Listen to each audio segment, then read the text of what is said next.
A warm welcome, children, once again to the class of biology. In the previous classes, we talked about kingdom Monera and kingdom Protista, right?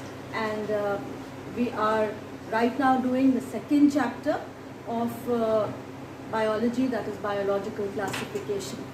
So, we've already discussed very briefly the basis of 5 kingdom system of classification, and in detail we talked about kingdom Monera and kingdom Protista, and today we are going to start with the third kingdom, that is kingdom Fungi, right? And after this again there are 2 kingdoms that are left in the 5 kingdom system of classification. So for today, kingdom Fungi, and we will talk about the general characteristics of kingdom Fungi, right? We will talk about the general characteristics. So what do we mean by general characteristics? Here what we will study is that kingdom Fungi is further divided into various groups, right? But the general characteristics of all the groups will take into consideration, and we will talk about kingdom Fungi, and later on we will talk about what are the characteristics that are taken into consideration which divides the kingdom Fungi into various other classes, right? So coming to the general characteristics, talking about the occurrence of fungi are found in varied habitat, right? Different habitat. They are found in varied habitat, right? Then all the living organisms, I will say all the fungi are eukaryotic. That means the fungal cells are eukaryotic. So they are eukaryotic. Right? What is a eukaryotic cell? A eukaryotic cell is one that has a well-developed nucleus. What is a well-developed nucleus? The presence of nuclear membrane, and then there are other membrane-bound organelles also that are present in a eukaryotic cell. So fungi are eukaryotic. Third point is that fungi are unicellular as well as multicellular, right? So under unicellular there is only one fungus, that is yeast, right? So yeast is the only unicellular fungi that we will talk about, and the rest of the fungi are all multicellular, right? So the economic importance of yeast is that it is used in the bakery industry, it is used in the brewery, right, to make wine, right? So it is used in brewery, and it is used in the bakery industries, right? So that is the economic importance of yeast. So up till now what we've done, that the fungi are found in varied habitats, they are eukaryotic, they are unicellular as well as multicellular, and under unicellular we study yeast, right? Then again we get to see that fungi are achlorophyllous.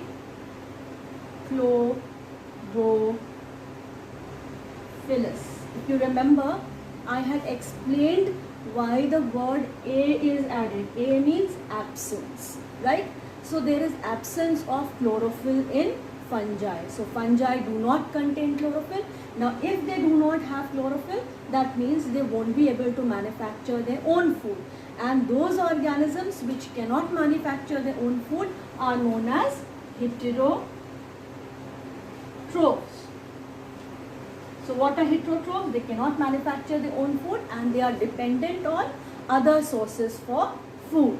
So fungi are achlorophyllous, and so they are heterotrophs also. Now when we talk about heterotrophs, we find that the fungi are parasitic as well as saprophytic.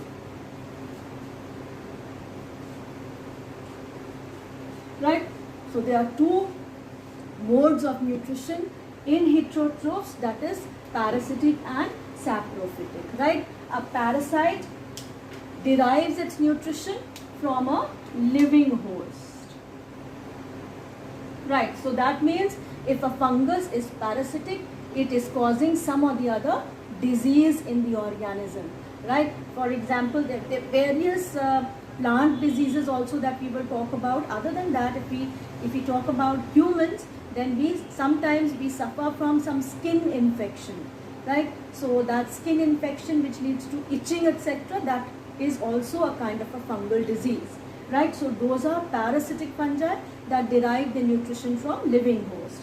Then saprophytic fungi, they derive their nutrition from dead and decaying matter, dead host or decaying matter, right? So now when we talk about fungi, what first comes to our mind is the bread mold, right? If you just leave the bread out for some time, for few days, and it gets enough moisture and warmth, then you will find a kind of a cottony growth, right? A cottony growth, grayish, you can see it's a grayish growth that is there on the bread. So this is the bread mold or the fungus, right? So sometimes if you leave the food out also and out in summers unattended, then also you will find some cottony growth on the food. So this cottony growth which we find, or a woolly growth we can say, which we find on food, is the growth of fungus, right? So that is, the fungus has is taking its nutrition from all these hosts. Now that's about being achlorophyllous and heterotroph and deriving their nutrition from living host as parasites and dead and decaying host as saprophytes, right? Other than that, what else we see in other characteristics, general characteristics in fungi, is that they are spore producing organisms, right? They are spore producing organisms. That means they produce spores.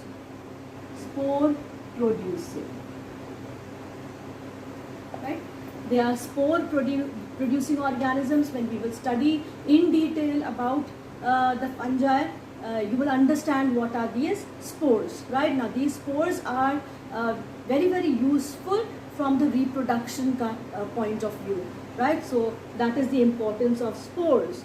Then if the fungi basically they belong to the plant, they have many characteristics because of which they are grouped under the plant kingdom, but they resemble the animals more than what they resemble the plants, right?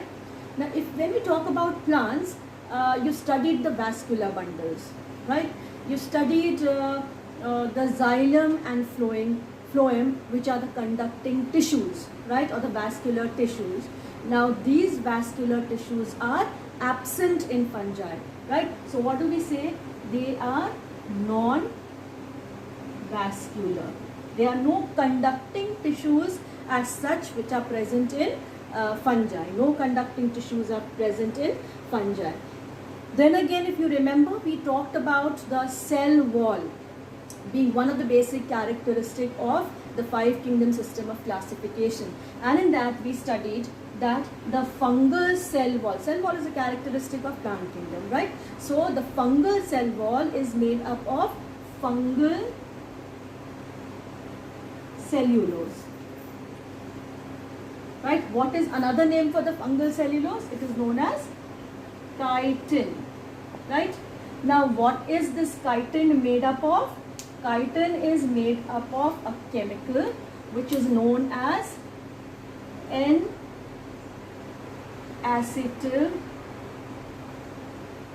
glucosamine. Now this is one question that is asked in the medicals, right? What is the composition of chitin, or what is the composition of the fungal cell wall. So that is N-acetylglucosamine, right? So that is, now this composition is what is different in the cell wall of plant and in the cell wall of fungi. The cell wall of plants is made up of cellulose, whereas the fungal cell wall is made up of chitin. And what is chitin? It is N-acetylglucosamine, right? Then we talk about the food reserve, right? So glycogen is found as food reserve. Glycogen is the reserve food material,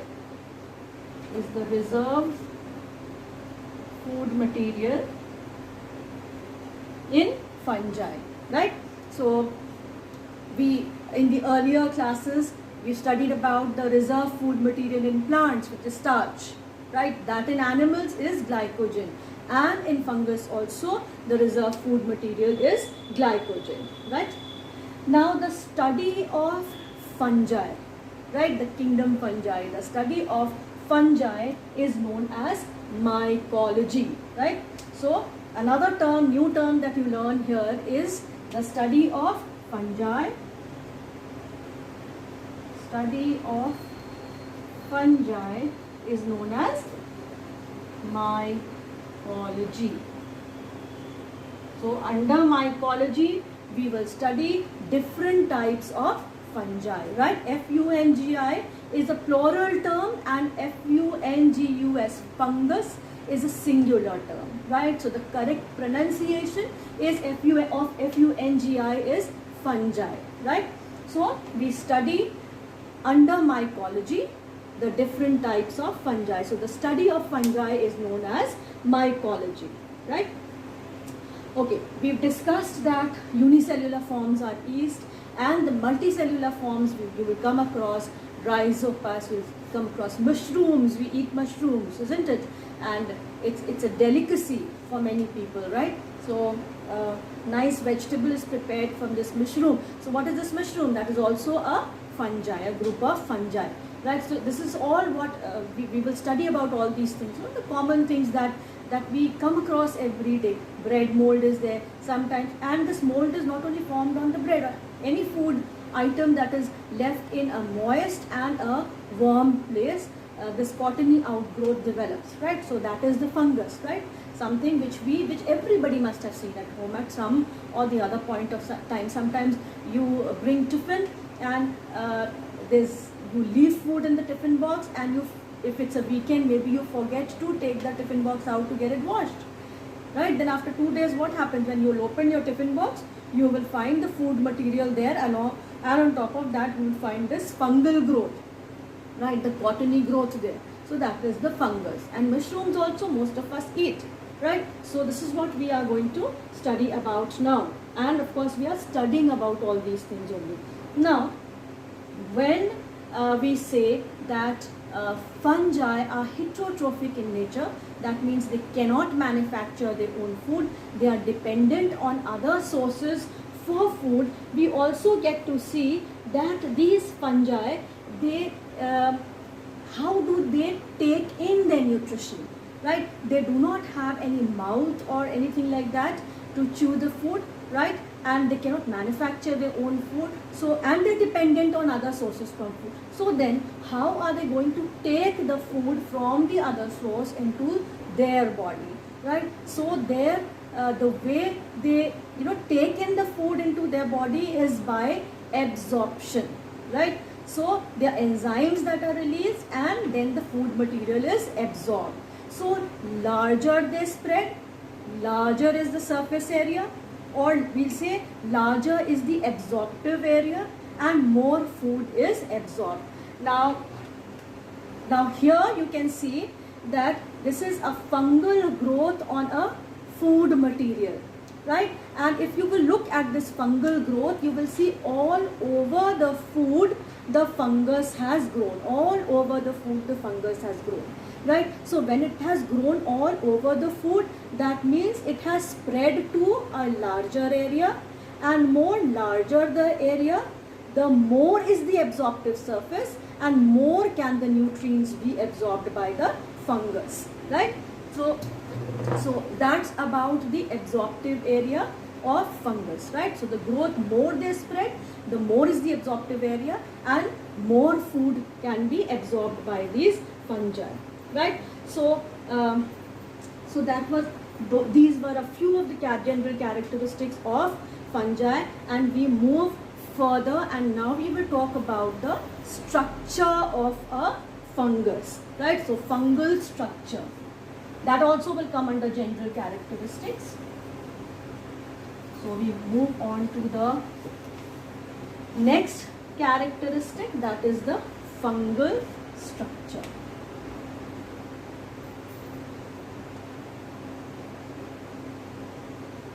Fungal structure means, what does a fungus look like, right? Now, as I told you that these are spore forming organisms, right? That means they form spores. Now what happens? From one spore, suppose this is a spore, right? A filamentous outgrowth may occur, right? Now this filamentous outgrowth, I'm drawing it separately here, this filamentous outgrowth is known as hypha, right? So single one is known as hypha. Now if you will see, there are more number of hyphae that are formed, right? Or a network of hyphae are formed. For example, I'm drawing it like this over here, or a network is formed. Then together, this is referred to as mycelium, right? A single filamentous strand is hypha, and a network of these strands is mycelium, right? So that cottony outgrowth that you were seeing, that if we view it under a microscope, we will find these filamentous structures in the food material where the fungus has grown, and we will also find that there is a network of these filamentous structure. Now that network of the filamentous structure, or we can say the network of hyphae, is known as mycelium, right? So that's about the filamentous structure, or we can say the elongated structures which makes up the body of the fungus, right? So that is how the body of the fungus is made. So many hyphae form a mycelium, and we will say that mycelium is a network of hyphae, right? When a hypha develops from a single spore, we can also say that mycelium develops from a spore, right? So if a hypha develops from a spore, more hyphae will develop, and together that network will be called a mycelium. Then in other words, we can also say that the mycelium develops from a spore, right? Now coming to the mycelium, we get to see, now it is this mycelium only that spreads out in the food material, right? And it increases the surface area like what I showed you just now, right? Now coming to just the mycelium, what we get to see is that if a single hypha, let's say I've drawn a tubular hypha over here, right? Now this hypha is filled with cytoplasm, right? Now inside this, there is no division, there is no division inside the hypha, and what we get to see inside this hypha, which is filled with cytoplasm, is that we see there are many nuclei, right? So if a hypha has many nuclei, it is known as multinucleate or cenocytic, right? Cenocytic or multinucleate,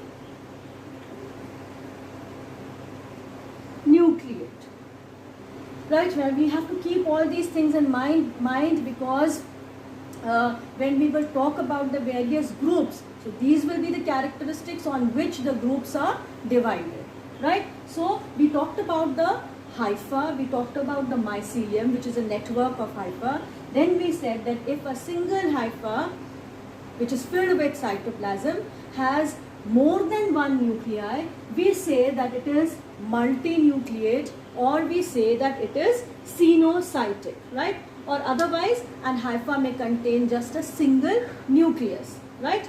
Now let's come to the arrangement of the hypha, right? Now if the mycelium has regular walls like this, if the mycelium has regular walls like this, these are called regular walls, right? Then the mycelium is said to be aseptate. What is septa? Septa means division. A means absence, right? So aseptate, absence of division, right? Now if on this we say, let me draw it here. Okay, now if this is, let's say, the hypha, right, and we see some cross walls, a network like this with cross walls, then this kind of a mycelium is said to be septate. Septate means there are divisions that are found, right? So two types of mycelia, septate and aseptate, right? So that was about the mycelium, right? We come to the next characteristic feature, and that is reproduction, right? So in general characteristics, we discussed about the mode of nutrition. We said that the fungi are eukaryotic, they're achlorophyllous, right? They may be unicellular and they are many multicellular. Then we had discussed about the fungal structure, in which we were talking about the mycelium, hyphae, cenocytic hypha, right? Septate and aseptate. Now the next characteristic feature that we will talk about is reproduction, or the mode of reproduction, right? That means how do the fungi reproduce. So the next feature is mode of reproduction. Now when we talk about the mode of reproduction, we find that the fungi, they reproduce by vegetative means, right? They reproduce asexually and they reproduce sexually also, right? So vegetative reproduction is found, asexual reproduction is found, and sexual reproduction is also found in the fungi. So starting with the first one, we will talk about the vegetative reproduction, right? Now under vegetative reproduction, there are various types of vegetative reproduction, and we'll quickly go through the various types of reproduction. The first one is fragmentation. So in fragmentation, what happens?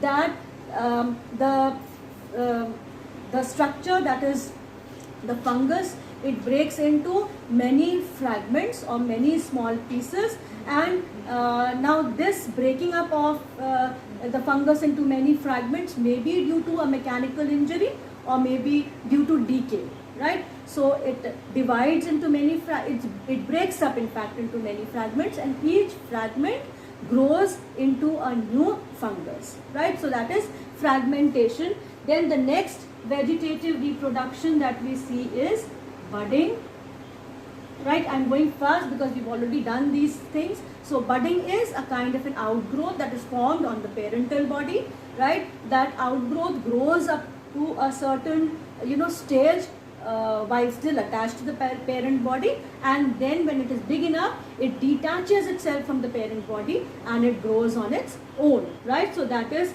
about budding. Third is fission,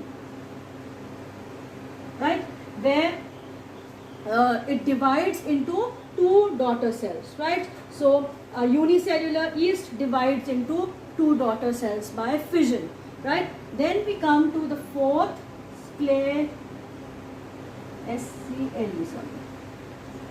Sclerotia, right? It is a kind of a spherical mass of mycelium, right, of a fungus that grows and it grows under favorable conditions up to a certain time, and then it produces new mycelia, right? And the fifth one is rhizomorphs, right? So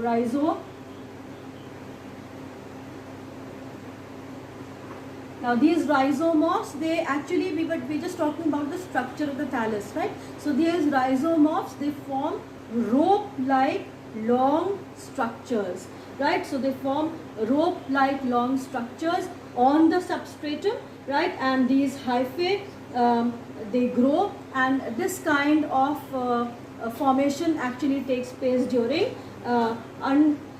unfavorable conditions. Actually they remain dormant during the unfavorable conditions, right? So it is just about the kind of mass of growth that takes place on the substratum. So these are rope-like twisted mass of hyphae, which are defined, apical growth from the tip takes place in these kinds of hyphae, right? So the tip keeps on growing, and under unfavorable condition they remain dormant, right? So that is about the rhizomorphs and vegetative reproduction. We move to the next type of reproduction, and that is the asexual reproduction, right? So we talked about spore formation. That means we said that fungi are spore forming organisms, right? So we talk about asexual reproduction, and this asexual reproduction takes place by the formation of spores, right? So how does it take place? It takes place by the formation of spores, right? So there are many kinds of spores that are formed. So basically what we need to know is that asexual reproduction occurs through the formation of spores, right? And these spores are single cell spores, and they can easily get dispersed and carried away by winds, right? So whenever they fall on a suitable substratum and they get all the desired conditions, then they grow into a new fungus. They are basically non-motile. That is why they easily carried away by wind. They don't need to move on their own. The wind carries them from one place to another. Now what happens is, when we talk about spores, then there are two kinds of spores, right? So the two kinds of spores are related to the kind of cell division that takes place, right? So we have sexually producing spores, which are called as meiospores, right? Sexually producing spores, they are known as meiospores. Meiospores after meiosis. Meiosis is a kind of cell division that takes place in the reproductive organs, and it leads to the formation of gametes, right? So this is, meiospores are related to sexual reproduction, right? Other than that, there are mitospores that are formed that are related to asexual. They are asexually reproducing, and mitospores, right? So cell division in all the other places other than the reproductive organ is through mitospores, right? So these mitospores are formed. So asexual reproduction takes place by the formation of spores, and these spores are, I'll just give you a few examples of these spores. These spores are conidia, onidiospores, sporangiospores, right? So these are the few examples of spores. Now these conidia, they are non-motile. Non-motile means they cannot move, right? So I'll just write NN here, non-motile, right? Even the sporangiospores are non-flagellated, right? So they develop inside the sporangia. That's a sac-like structure. When we will do the fruiting body, I'll show you how it looks like. So even they are non-motile. And then we come to another type of spores which are known as zoospores. Now these zoospores are motile spores, right? So that's about spores being produced, and if they are motile, of course, zoospores have flagella present, right? So that's about the spores and asexual reproduction. And now we come to the next and the last type of reproduction, that is sexual reproduction.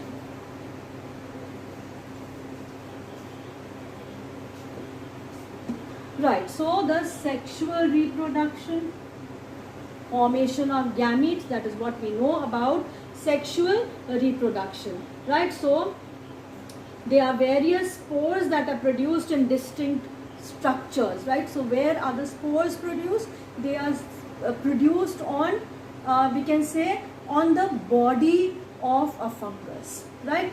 So the body of the fungus is known as fruiting body, right? So we will come to the fruiting body just now, and before that we will just talk about the sexual reproduction, right? So in sexual reproduction, what happens is that formation of gametes is there, right? So the term gamete is related, of course, to the sexual reproduction. Now there are various strains of fungi, right? Now these strains of fungi may be motile or non-motile, right? So strains here we are basically talking about the spores. So spores may be motile or they may be non-motile, right? So non-motile gamete or motile gamete. So what happens is in this process, what happens when two gametes,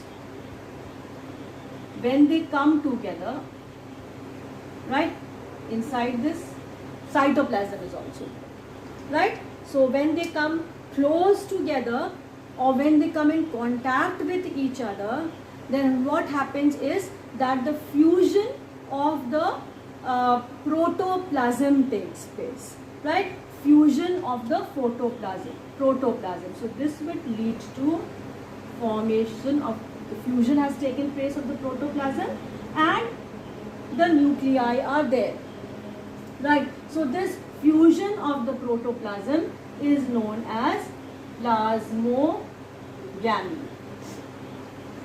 right? Fusion this is the first step of sexual reproduction.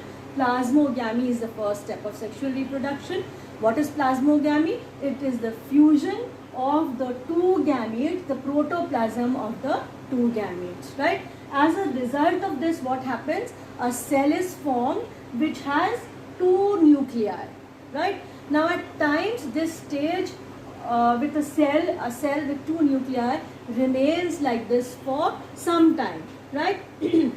So what happens is this stage with cells, with a cell with two nuclei is known as, this condition is known as dikaryon. Di means two, karyon is a term related to nucleus, right? This particular phase is known as dikaryophase, right? This phase is known as dikaryophase. Now what happens is this stage may remain temporarily for some time, and once that period is over, then the next phase that takes place is the fusion of the two nuclei. So what happens after this fusion of the two nuclei takes place over here, right? This fusion of the two nuclei is known as karyogamy. Karyogamy, right? Gamy is fusion. So karyo is related to nucleus. So karyogamy is fusion of the two nuclei. Now what we get to see here, that when the two nuclei will fuse, right? When the two nuclei will fuse, then the cell is said to be, this is a zygote actually, and this zygote that is formed is diploid now, right? So what is a diploid cell? Having two nuclei that are fused together. So this is a diploid cell. But when we look at the fungus, we find that, in other words, here we can also say they are 2N. 2N means two nuclei or diploid, right? But otherwise, when we look at a fungus, we find that they have a haplontic life cycle. They are haplontic in nature. Haplontic in nature means they are haploid. Haploid means having half the number of chromosomes, right? So what is one characteristic of fungus is that they are haploid. Haploid means having half the number of chromosomes. That means this zygote has to reduce itself into a haploid cell, right? So how does it reduce itself to a haploid cell? Is that it undergoes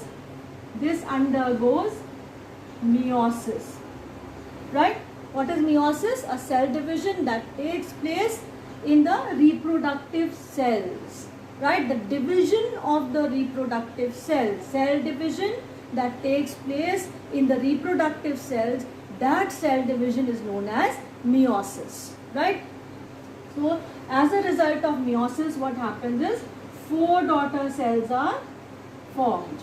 4 daughter cells are formed, and these cells that are formed, they are haploid. Now these haploid cells, they grow into a new fungus, right? So that is about the sexual reproduction in fungi, right? Now sexual reproduction in fungi takes place in 3 stages. Plasmogamy is the first stage, karyogamy is the second stage, and meiosis is the third stage, right? So these are the 3 stages under which we study sexual reproduction. And dikaryon or dikaryophase is a phase that occurs temporarily between plasmogamy and karyogamy, right? So that's about the sexual reproduction in fungi, right? Now another characteristic feature that we will study about the fungi is spore formation. Now earlier I said that fungi are spore forming organisms, right? So we talk about spore formation as another characteristic. Spore formation, right? What are these spores and how are they formed, right? Now if spores of both the strains, that is either motile or non-motile, if they are identical, right? Let's say spores of both the strains, if they are identical means they resemble each other, they're exactly same, these spores are known as isogamous spores, right? Now if the spores are a little different, they are not identical, then they are called as anisogamous, right? Now if one spore is small and it has flagella, now this is referred to as the male cell, male spore, which is small with flagella, and another cell is larger, which is a female cell, and it is devoid of flagella, then these kinds of spores, they are known as oogamous. They are oogamous spores, right? So talking about the spore formation, there are 3 kinds. Isogamous, when both the spores are identical, they resemble there's 100% resemblance in both the spores. The other is anisogamous, when the 2 spores fusing are not identical, and the third is oogamous. Now if we have one male spore with flagella and the other is spore is smaller with the flagella, and the female spore is large in size and devoid of flagella, so that is oogamous, right? So that's about the spore formation, and we will now quickly do the fruiting bodies. Fruiting bodies.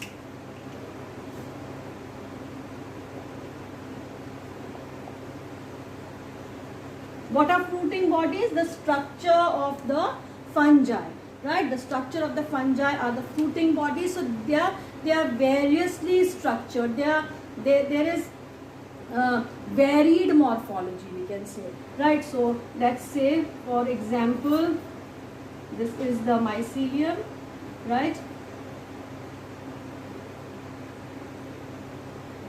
Right, so this is a sporangiophore, one kind of a fruiting body, that is sporangiophore.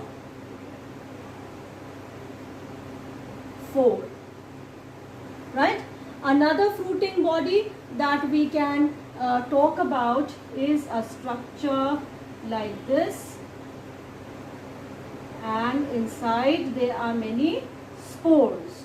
Right? Now this kind of a fruiting body is known as ascocarp. Right? And here this is the spores that are present in the in the ascus. Right? So that is the ascus, and these are the spores that are present here. These are the sporangia. Right?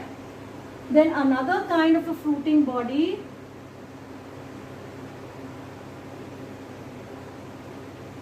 we can see is something like this, right? This is known as a basidiocarp, right? And what we get to see here is the spores are present outside, right? Another one that we see is a structure like this. It's divided, and we can see that there are many spores that are formed on the outer side, right? So that is called the these are the conidia, right? Conidia. So these are different kinds of spores that are present, and these structures are the fruiting body, right? So fruiting bodies or the structures of the fungi also differ, right? Now why we talked about these characteristics of fungi was, of course, to know the general characteristics. Then based on these characteristics, the fungi are divided into various groups, right? Now what are the basic characteristics? What are the basic characteristics under which the kingdom fungi is divided into various groups, or what is the basis of classification of kingdom fungi, right? So the basis of classification of kingdom fungi is, number one, the basis of classification. Number one is the mycelium. What did we talk about the mycelium? That the mycelium may be cenocytic, it may be septate or aseptate, right? So that's about the mycelium. The second characteristic is fruiting body, right? So the structure of the fungus. And the third characteristic feature is spore formation. So based on these three characteristics, the kingdom fungi is divided into various groups, right? And all those groups, we will talk about these groups in the next class, right? Now, when we talked about the mode of nutrition, we said that the fungi are achlorophyllous and they're heterotrophic, that is, they're parasitic as well as saprophytic, right? Other than that, we also get to know that these fungi also show mutualism, right? They show mutualism. Now what is mutualism? There are two organisms that stay together and they stay with each other for mutual benefit. That means they do not harm each other. They stay with each other for mutual benefit. That means mutually they agree, we can say they agree to stay together and they keep helping each other to live, right? Now under this we will study symbiotic relationship or symbiosis, right? So symbiotic relationship we see in number one are lichens. and everybody knows about lichens, right? So what are these lichens? They show a symbiotic relationship between a fungus and an algae, right? So they show a symbiotic relationship between a fungus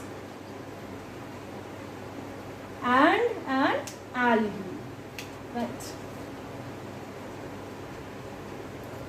So they show a symbiotic relationship. Now how do they benefit each other, right? Okay, so fungus belongs to, of course, the group called fungi, right? And they are mycobionts.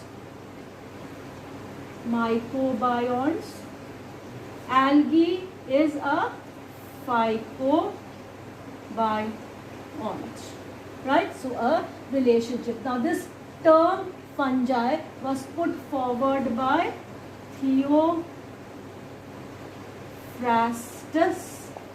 and he is also known as the father of botany, right? So the term lichen was coined by, now this term, that means the name lichen was given by Theophrastus, and he is also known as the father of botany. So a symbiotic relationship between fungus and algae. Now if it's a symbiotic relationship, or we say that both the partners, they benefit each other or they help each other, so how do these two partners help each other? Now let's talk about fungus.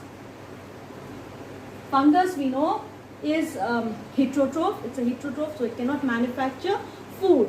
But how does it help, right? It forms the body structure of the organism. It forms the body structure or the covering, right? So we'll say the body structure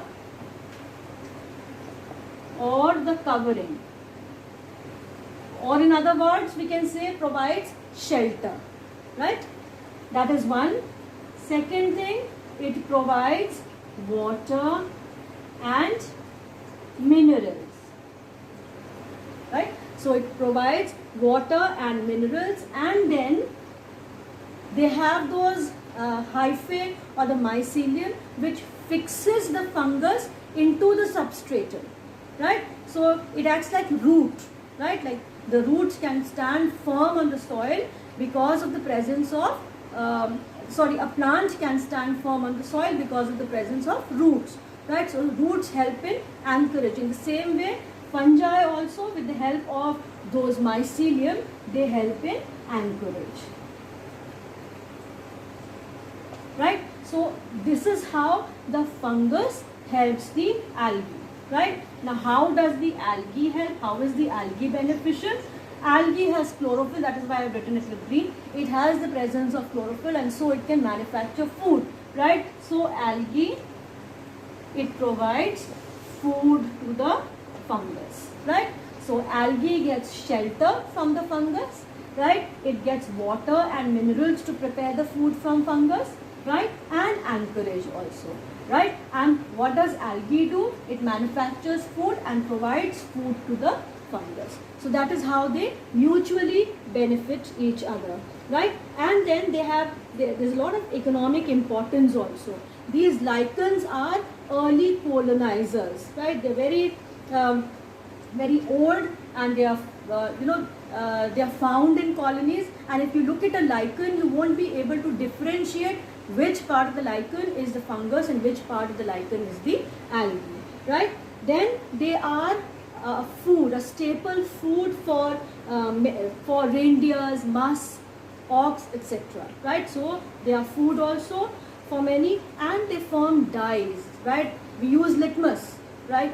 Litmus paper for testing so many things, whether it's an acid or a base. Right? So this litmus is also prepared from algae. Then they are used in perfumes. Right? So the scented incense that is there, in that these lichens are used. Then they are used for medicinal purpose. There are certain antibiotics that are prepared from lichens. Then they also cause forest fires.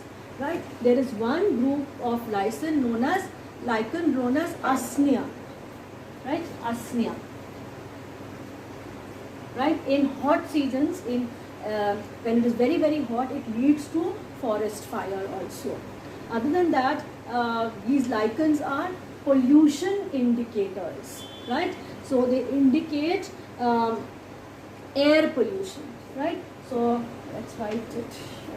There are air pollution indicators. So what happens to them? When there is a lot of sulfur dioxide in the air, then these lichens, they stop growing, right? So the absence of lichens tells that the air is polluted with sulfur dioxide gas, right? So that's about one mutualistic relationship or a symbiotic relationship, lichen. And we will do the next one. Next symbiotic relation is mycorrhiza, right? Mycorrhiza. Lichens, if if they are found on buildings which are which are present in humid areas, right, then they damage those buildings also, right? So the second one is mycorrhiza.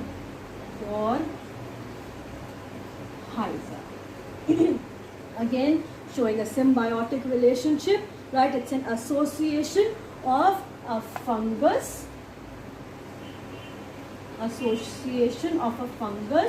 with the root of higher plants.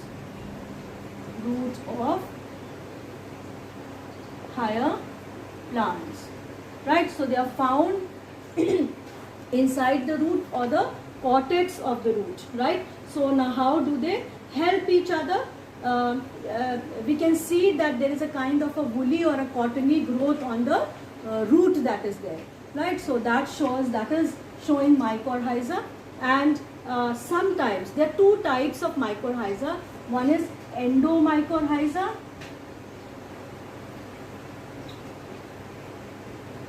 and the other is ectomycorrhiza. In the endomycorrhiza, the fungus is found mainly in the cortex of the root, right? And very little fungus is found on the outer surface. Little fungus is found on the outer surface of roots. In ectomycorrhiza, the maximum part of the fungus is found on the outer surface of roots, and very little is found on the inside the cortex of roots, right? So these are the two types, endomycorrhiza and ectomycorrhiza. So now how do they benefit each other? The fungus is dependent upon the higher plant for shelter because it lives inside the root, so it depends on the plant for shelter, for food, that is for obtaining nourishment, right? So it gets the nourishment from the cortical cells of the root, right? And how does the fungus help?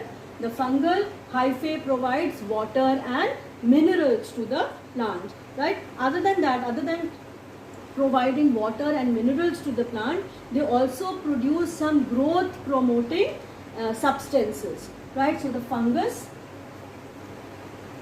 provides water and minerals. Along with that, it produces some growth promoting substance, right? So these are the two characteristics, the two ways by which the fungus helps. Other than that, it also secretes an antimicrobial substance which protects the plants from any pathogenic attack, right? So attack of pathogens. So these microbial substance also protects the plants from any microbial attack. So with this we will stop.